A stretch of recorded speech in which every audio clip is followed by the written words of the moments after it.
बोल, काय महत्वाचं काम होतं? काय नाही, असंच मला तुझी लय आठवण येत होती म्हणून बोलवलं.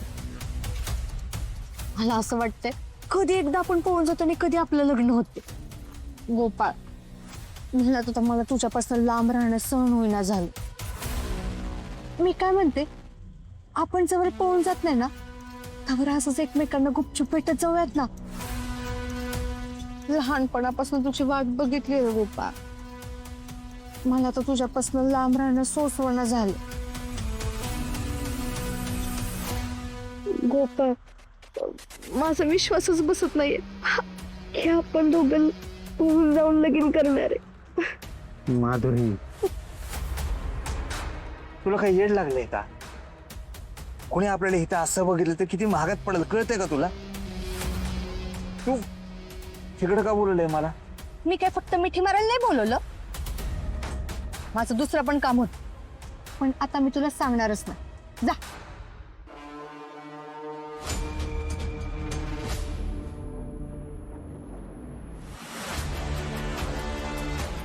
हे कुठं गेलं?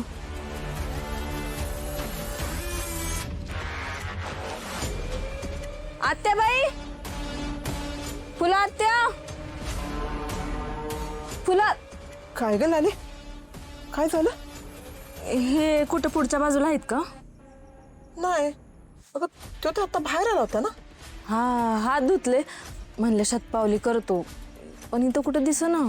कुठं गेलं काय माहिती. नाही दिसत. एवढं रातचं कुठे गेलं ग? बाप लेकाने ना नुसता वैताग आणलाय. म्हणजे मनात काय चाललेलं असतं ना, कोणालाच काही कळू देत नाहीत. नुसता जीवाला घोर लावून ठेवलाय बघ यांनी. आत्याबाई, नका ना काळजी करू तुम्ही. दुकानात ना काहीतरी महत्वाचं काम निघालं असेल म्हणून गेले असतील. मी जाऊन बघून येते. हा, काळजी नका करू. सांभाळून जा ग आणि लवकर ये. हा. तुला असं ना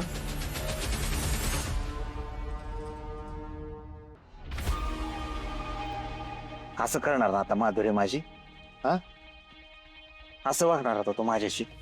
मला नाही सांगणार, मला नाही सांगणार, मग कोणाला सांगणार? हा, एक तर तुझ्याशिवाय माझ्या आयुष्यात दुसरं कोण आहे सांग बरं? तुझ्याशिवाय अजिबात मला करमत नाही. तू सतत माझ्या आजूबाजूला असावा असं मला वाटलं. खरंच? खरंच, तुला खोटं नाही बोलत माधुरी.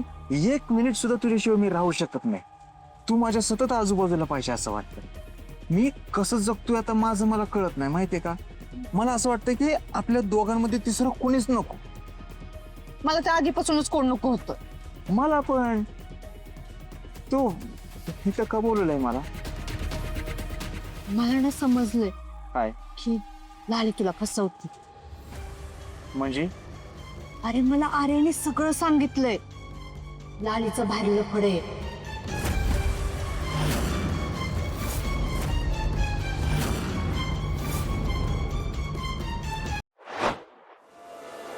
Rari